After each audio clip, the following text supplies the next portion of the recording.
Coming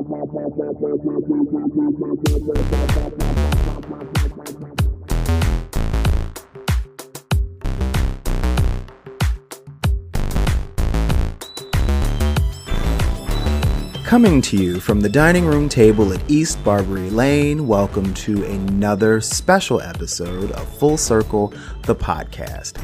I am your host, Charles Tyson Jr., and I am so excited to be sitting with our guest today. Isaac Grijalva is a delightful author and medical professional and multi-hyphenate and fierce diva. And he is here today to talk about his new book, which is 6.5 Days in the City. And we're going to get into it. So Isaac Grijalva, thank you for joining us at the Full Circle table. Yeah, thank you so much for having me. So how are you today?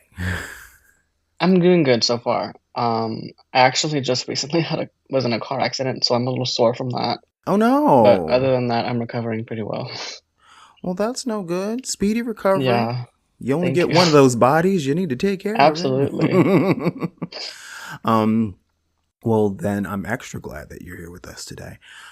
So your book is called 6.5 Days in the City.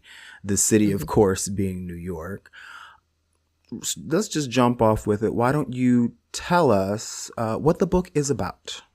Yeah. So the elevator pitch I've been trying to get right from the very beginning, and I think I've been able to kind of get it with one of the reviews that I got actually on Amazon.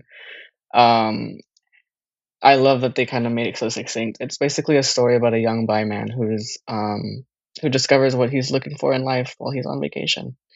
There's elements of found family, there's friendship, there's mental health awareness, and kind of the story of trying to take care of yourself, and how we can lose track of that when our lives are so busy and hectic and chaotic, and how those who we have chosen to be our family can be kind of a grounding force in that journey.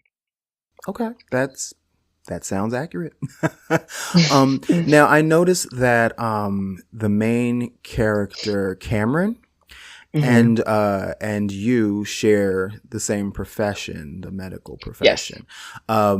So is it safe to say that this is an autobiographical work, or is that the only thing you share in common? That's kind of the only thing that we share in common. The very skeleton bare bones kind of was me, but then I kind of had to go and shape it out and buff it and make it somebody else. We do have the same professional career and everything, and I did that just because it's easy to write about. You know what I mean? It's a very fast moving field, and it's kind of a very attention grabbing, and I was told that the hook is really good, so I stuck with it and ran with it. So there's that aspect of it. In regards to like how he deals with his emotions and the relationship that he has with his family, that's very different, thankfully. I have a much better relationship with my parents than that. Well, that's good. And yeah, I mean, it was fun to write just because it was what I knew, and it was I've always given characters of mine like different attributes, my humor, how bad, like my characters are filthy mouthed, and I myself like curse like a sailor. Sometimes I try to clean it up, especially if the character is a little more shy or timid, or like they just don't cuss. Right. But usually that, even then, like those characters still have like a few slip ups, just to kind of throw that still in there. Hey, I mean, I have not been able to find this quote, the source, since I heard it years and years ago, but I always still use it. It was a French philosopher from like the 14th century or some shit like that, who said, cursing makes talking more fun. Yeah. You know? And Chris Rock even said, you can say that you had a nice day, and that can mean anything. But if I say I had a great fucking day, that paints a picture, absolutely. Damn it. You had a really good day. Exactly. Yeah. So why I mean, the real answer is why not? But why was it important to you that your main character be so open and expressive in his bisexuality? Yeah, I mean, this book was supposed to be a celebration of queer identity and queer Mm-hmm. expression, and I've always loved writing stories that way. Even in my last couple little short stories that I wrote, Mm-hmm. there wasn't a whole lot of room for queer expression per se, but there were a lot of drag queens. Right. And in those moments with the drag queens, and in those moments of having like safe spaces and queer identity and queer expression, there's a lot of like connection. It's just a fun time. They do like performances in the summertime through it for like themed. So like they would do like night of certain celebrities, and like the moment that someone realizes they're in love with somebody, it's like the night of like Taylor Swift. Right. And then the next one, it's like, New Year's Eve when the ball drops, there's a drag queen performance going on, and there's the fireworks and all this, and it's supposed to be like a really fun time and a lot of like expression through queer identity and queer spaces. And so that's why I wanted to write this story this way. And even when there's not necessarily queer expression or queer identity being celebrated, there's still groundingness within connection between um, men that is positive Mm-hmm. and very affirming and comfortable, that a lot of queer men don't have with straight people, unfortunately. That This I is did want to true. showcase, because a lot of, they're not all bad. There are some good men out there. um, One or so two. yeah, one or two, not enough. Right. Um, I mean, that was one aspect of the book that I definitely appreciated was it is not often at all that you see uh, a positive representation of bisexuality. Yeah, Um, where the main, like in this case, the main character, he has moments in relationships and encounters pretty equally almost with men and women, because a lot of times uh the perception, and this is something that I have battled my entire adult queer life, that perception of bi men are gay who sometimes you yeah. know and everyone is not the same. And so I love any bi visibility, but especially when it's positive. So like how important is that to you, that idea of like bi visibility? I think it's very important. I I think I've said this now at least 3 or 4 times in the last few podcasts I've done. I did not read a character. I did not read a story with a bisexual man who is a person of color until about 2 to 3 years ago. So never in my adolescence, never in my college life did I see myself represented that way in a piece of literature. Mm, And it's not really something I ever thought about, because it almost never really crossed my mind as a possibility, because it wasn't there. Like it right. just, I didn't think about it. I wasn't like, oh, like where's the bi man, like queer person, like person of color representation. It just did not cross my mind, and then I started seeing it more, and I was like, oh shit, Right. like Right. I can actually, right, like people, like there are spaces, you know what I'm saying? And then so it was important for me to start writing in that way, um, just because it can feel so isolating and lonely Mm-hmm. to feel like you're not out there as well. Like people are not people, there are other people like you out there. And when you realize that that is the case, it's easier for you to build community and to feel like you belong, um, which is very true. Yeah, I mean, but you mentioned, you made a good point about not only representation of bi men, but bi men of color, because usually when you see that representation, it's in the context of the discovery is made that he's bi on the way out the door because he's leaving his wife for another man. or his Yeah. wife discovered that he had been lying to her this whole time. And that's a trope that has always pissed me off. The bi man as a liar, a cheater, a sneak, you know. Yeah. So it was good to just, see someone just out in the world, getting their, like, living their single life, and the options are just a little more plentiful, especially in New York. Yeah. Oh my God. Absolutely. Yeah. So this book is also, you're a self-published author. Yes. So I imagine that has its own set of challenges.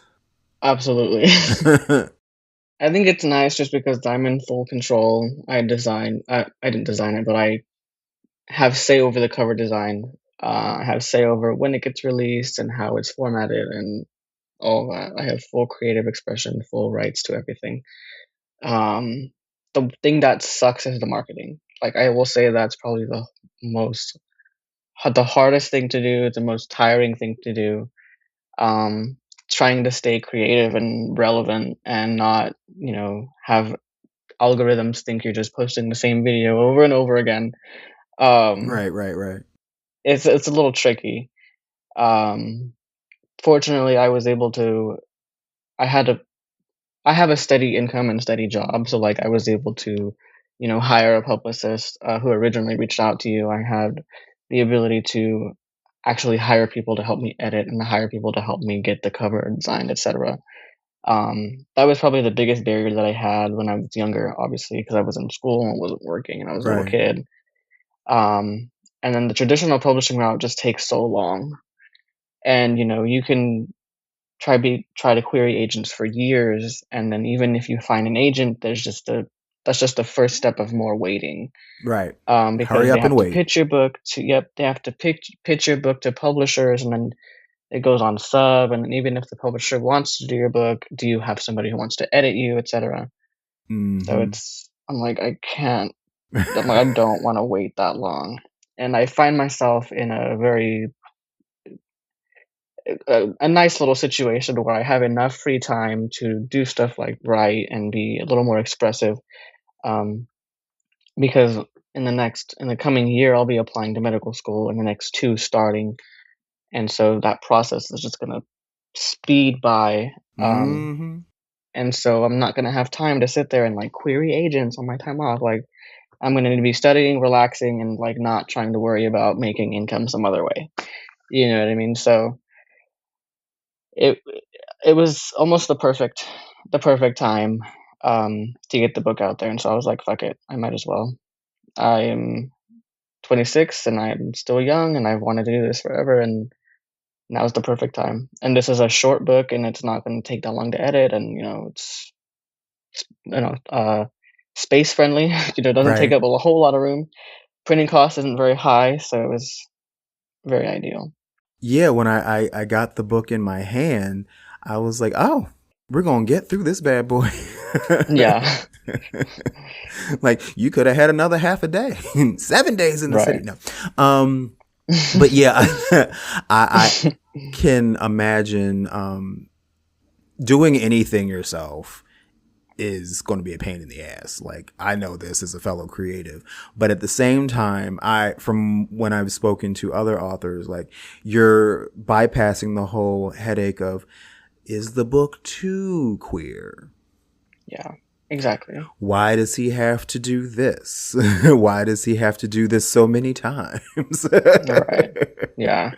Because, people can be as progressive as they want, or can say they're as progressive as they want to, but when it comes down to actually, like, the nitty gritty of, queerness and bi-ness, and you have a couple, you depict a couple of scenes in this book that are like, Yes.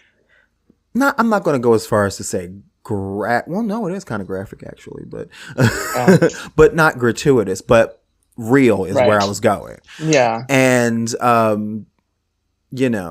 despite the fact that we have things like 50 Shades of Grey, when it's Yeah. heterosexuals, not to mention white heterosexuals, certain things, are more okay.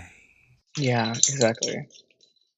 So, how has the book been received thus far? Pretty well. Some people were.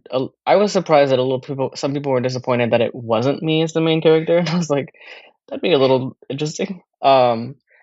But I've been well received. People are saying that it's really good. They think it's very sweet, and like the my biggest concern was that the sex in it was going to detract from the plot and like seem like it was unnecessary. And I was originally not gonna have it in there at all. Mm, Um, but my beta readers were like, no, like it's good and has a place. And people are just like, hey, like it's pretty good. Like I'm really proud of you for finally getting something out there. I've been writing since I was 10 years old. For work. them, so for them to have something that they can finally like hold and show people that like, hey, I know this person who's been writing forever and they finally have a book out there and it's available, pretty much wherever you can find a book online. It's been really cool. I love that. Yeah, and like it almost got to a point for me where I started to say, "Wow, there's a lot of sex in this book." But then I realized you got twice as much of a population. Right. And not to mention, this is why it's important though, because in the book we're seeing Cameron, the main character, enjoy his sexual encounters just as Yes. much with the women that he encounters as with the men. And Yes. that is important to see.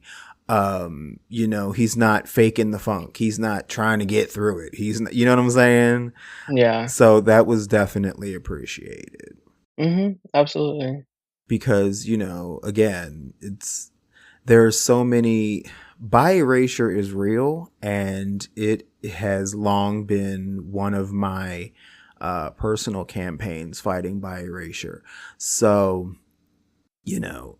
if you can give any positive representation for the B in the Mhm. LGBTQ, etc., etc., Yeah. I will always be happy. Yeah. So, okay, how much of you is in Cameron though, and vice versa? You Um, you I'm ain't make all definitely the that shit up. professional. No, definitely not. I would definitely say the professional stuff, like his future career goals. The book was I used a lot of the vacation that I took on my own to kind of dip in and out of what's in the book. So like all the places they go, so like the Museum of the Moving Image and like riding the subway, Coney Island, seeing Hmm. movies together, Broadway. We did all those things, me and my friends. However, how they advance the plot is absolutely different because like I'm not here having an existential crisis on vacation. I'm having a really good time actually. Um, and the the sex scenes are fully made up. Um, the bet that the friend gave Shamara, that was something that my friend actually told me as a little funny joke that she didn't think I was actually gonna fall for, but I did. I was like, I'll make my damn $50. What you talking about, girl?" And so I was a good boy on this vacation. But like I still kind of wanted to incorporate that in some way to kind of introduce a potential conflict. And so it was very wired and geared and embellished for a narrative that pushes a story of self-discovery and found family, etc. The in the Dia de los Muertos scene, that was all also very embellished. That wasn't a part of a real life, but I wanted to include that just because it was the one chance that we could have to like fully embrace um, his his ethnic heritage, etc. And I did And love that too. yeah, that's like my favorite scene. The whole thing where he's like kind of reflecting, that's very much real for myself. Like I saw that in The Fault in Our Stars, and I when they're having like a pre-funeral to Augustus's death, and I was like, that'd actually be kind of cool. And so I would like to have like a pre-funeral if I'm dying from something chronic like cancer. And then just the way that he fully embraces those that he loves and the way that like he honors his loved ones and their dead. That's very real and that's very personal. And that was really important for me to have in there. Just because I know that death has really like affected my family and it's something that kind of just weighs on a lot of people that are still with us. Oh, And I definitely. don't feel like a lot of them like, it's part of a reason that, like, a lot of them haven't been able to, like, move on and fully heal because, somebody else's absence is still hanging over their heads, and so, in a way, that was kind of my little outlet for that, to kind of help people kind of, like, move through their grief in a positive way. Yeah, I love that. And I loved it because, well, for one thing, I really, really enjoyed the strong friendship circle that Yeah. Cameron had. And I love how they were so supportive of his culture. Yeah. 'Cause his friend circle is made up of a bunch of folks from different ethnicities, which I Yeah. also enjoy because that mirrors my own life. So that respect of each other's cultures, um, Yeah. is also like, I'm sad to say, refreshingly unique, because a lot of times people try to paint this whole like united color of Benetton's population where like we have the white one and the black one and the Asian one, and they're just there Yeah. to say that they're there, but beyond that we don't really get into what makes them them. So I definitely appreciated that. Yeah. And going back to, his friend circle, that idea of found family is so important, Yeah. especially among queer folks, especially among queer folks of color, because, sometimes your found family is all you got, because we have so many people who, whose biological family have shunned them, kicked them out, whatever. So seeing this vibrant circle, both the friends that he's with and the friends that he communicates with back home, it gave me that nice warm feeling inside. Yeah. Do you have that vibrant friend circle in Yes. real life? Um, my closest friends are queer people, and we've all found solace together, and thankfully, I have a very supporting family and a family who embraces who I am and celebrates it. But a lot of my queer friends can't say that, Right. and I always feel really bad when they talk about, like, all the issues they have with their mom or their dad and how, like, their queer identity is a wedge and how they're never really, fully accepted, like, they tolerate them, Right. but they don't introduce them with the proper, pronouns, they don't introduce them with, they shy away and don't ever talk about their sexuality or how they express themselves, and I'm kinda like, "Damn, like, I can't relate to that," and I'm like, "I'm glad," like, I'm so glad that I cannot relate to that, Right. and they're happy for me as well. I remember we were sitting in, I think, Daly City, and they were talking about, like, the issues they have with their fathers, and I was like, "Damn, Hmm. like, I have a really good dad," and, like, I can't, they're like, "I'm glad, honey, like, celebrate your father because he's a good man." Yeah. And so, it's very, like, grounding and, like, makes you realize kinda, like, what you have Hmm. because it could very easily, like, be taken away. I know that's right. Yeah, like, Yeah. that's a conversation that is very in the now, especially since Duran Bernard won his Grammy, and he's very openly queer, and his mother and father were on stage with him when he was accepting his Grammy, and like people were so like shocked and surprised that his father was there and supporting him. And it's like, there are plenty of fathers who are supportive of their queer kids. Yeah. Believe it or not. And that's an idea that we need to see more of, that solid family of queer children. Yeah. Because, not to say that the opposite is not as true, because Lord knows it is. How many queer homeless youth are there out there? But we need to see just as many positive examples as well. And another one of the characters in the book that I fell in love with, well, for me, fell in love with all over again, is, New York. the Yeah. Like, you made me miss New York so hard.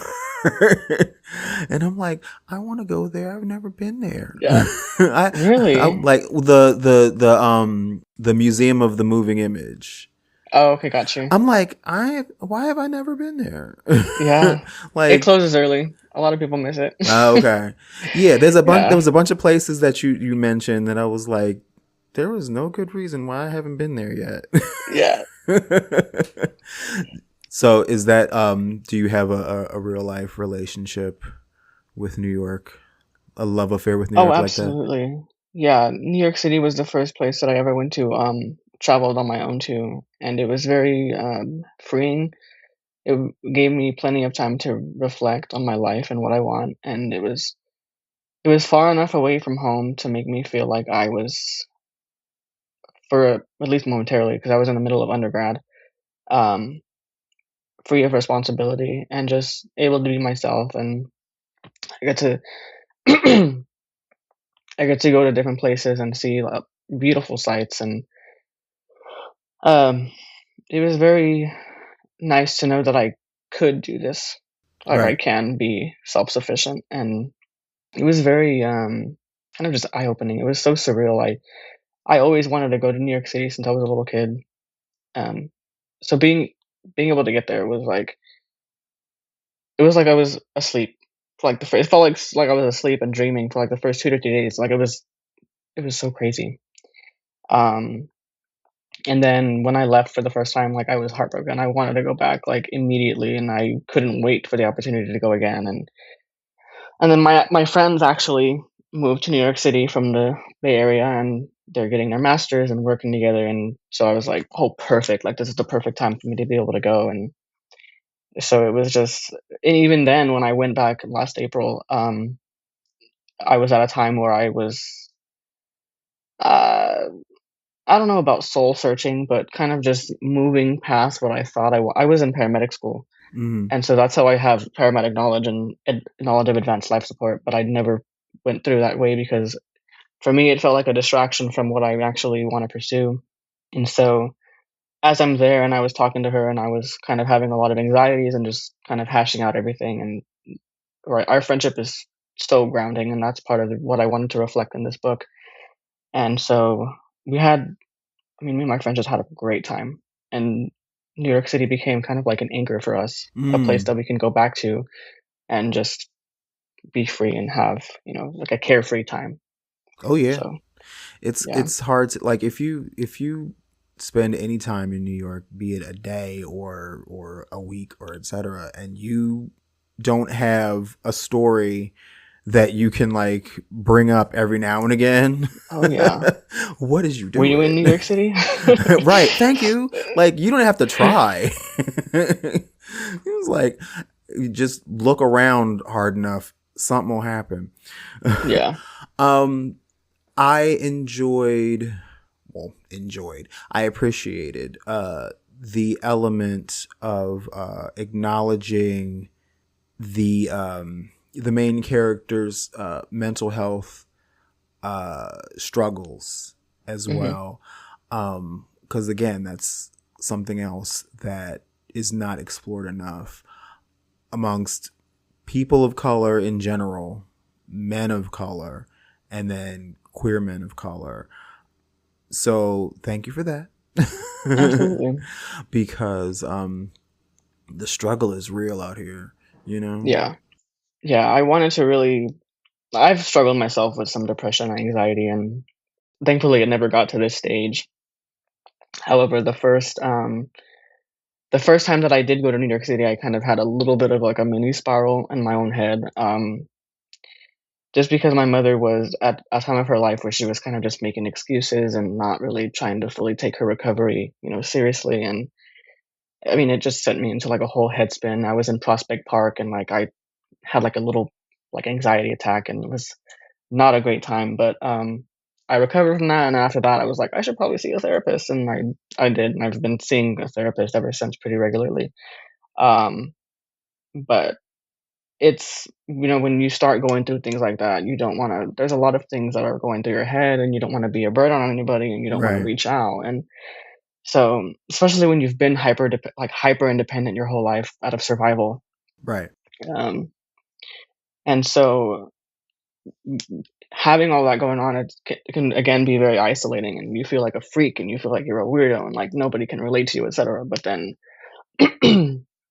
you start voicing these things, and you start talking to your therapist, and they're like, "No, like that's more people feel like that Mhm. than you think," and Mhm. it's another one of those things where it's like we have to see ourselves out there, and we have to know that the a path to recovery is possible. Oh, yeah. Um, hopefully, it doesn't. Hopefully your life is not put into danger in the process. But sometimes that's kind of what it takes as kind of a wake up call to be like, hey, we need help. We have to, we can't do this anymore. Right. Pay attention to you, girl. Yeah, exactly. I love it. So part of me couldn't help but envision watching this story play out in terms of either a movie or a series. Like, is that something that you might have had in the back of your mind? I always have that in the back of my mind. I get very excited, and I, have the author dream of something, getting picked up or made into a film, a series. Even if it's a limited series on Netflix or something, a couple episodes long. But yeah, like if that ever becomes a thing, I would love to go. I would love to get that done. Just to be able to see that come alive and be able to express, have that queer expression, celebration of queer identity, and show that there's found family in places even where you would least expect them. And when we have problems with family and problems with everything else going on, there is still things that can root you and ground you and kind of show you the way. Um, I think that'd be a very great story to tell on a big screen. So who would you cast? I know you've thought about it. um, I honestly don't know. I All the ones that like I'm thinking of that come to mind first are very tall, and Cameron is not very tall. Cameron's probably about 5'7", 5'8", stocky because he has to be for his job, but Right. I can't really imagine who would be that person. Um, I can't even think of, like, redheaded I mean, maybe Cameron Monaghan for, Okay. like, Red. And there's unfortunately not a whole lot of, like, Asian Vietnamese actresses who are younger. Um, like, the first Asian actress that I can think of, but she's, like, 50 now, is Lucy Liu. Right. You know? Isn't that fucked up Um that like if you want to cast of a film or a series about your work because of the fact that there's so many people of color that you don't have that many people to pull from, that would Yeah, isn't that fucked up? Oh my god. it really is. In 2026, what the hell? Yeah. My god. Um so do you have this is one of my favorite questions to ask authors. What music do you play when you write, if you do?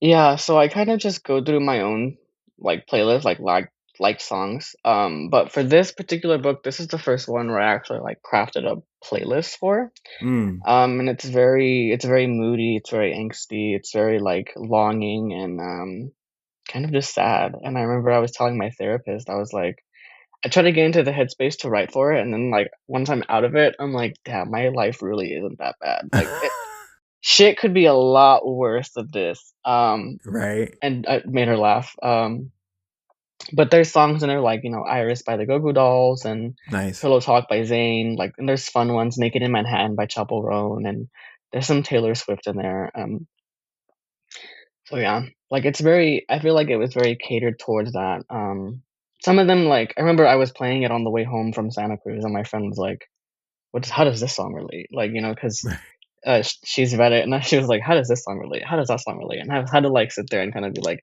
not the whole song per se, but maybe just the vibe or certain lyrics that reminded me of maybe certain scenes, etcetera, or just the name of the song. Right. Like, there's one song called, like, "Next Time in New York" by Van Cyrus, so, like, that one's obvious. So, I Yeah, just kinda tried to have fun with it. I love that because yeah, it can be on the nose or it could be something that might be playing in the background of like one of the Right. coffee shops they go to. Yeah, Exactly. I like that. I like it. I like it. I like it. So yeah, so the book is 6.5 days in the city. It is a delightful read. It's a quick read.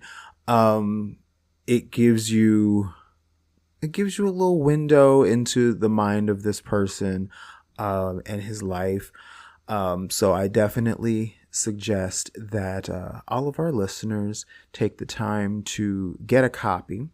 Where would your favorite place be for folks to purchase your book? Um, if people wanna help me get the money the fastest, that's my personal bookshop. Okay. It's Isaac Grijalva or books.by/Isaac Grijalva. Unfortunately, the shipping is not free. Amazon is also there if you have, like, a Prime membership, the shipping is free. Right. It's also on Kindle Unlimited, so if you subscribe to that, it's free. But please, y'all support a small business. Please support a small business. I need some of my money back. I found it on barnesandnoble.com. I found it on walmartbooks.com.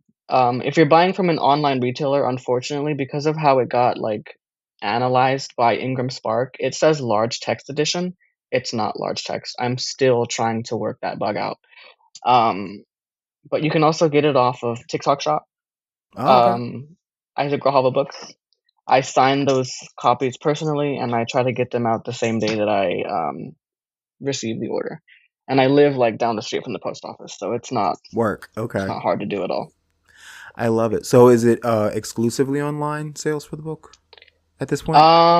At this point, yes. Okay. I'm trying to get it into libraries, and I'm trying to get it into, like, physical copies of bookstores. I know Barnes& and Noble probably won't buy in bulk, but if you ask them to order it, or if enough people at a specific location ask, they'll start stocking it. Yes. So, And, there's all kinds of independent bookstores that cater to queer voices and voices of color.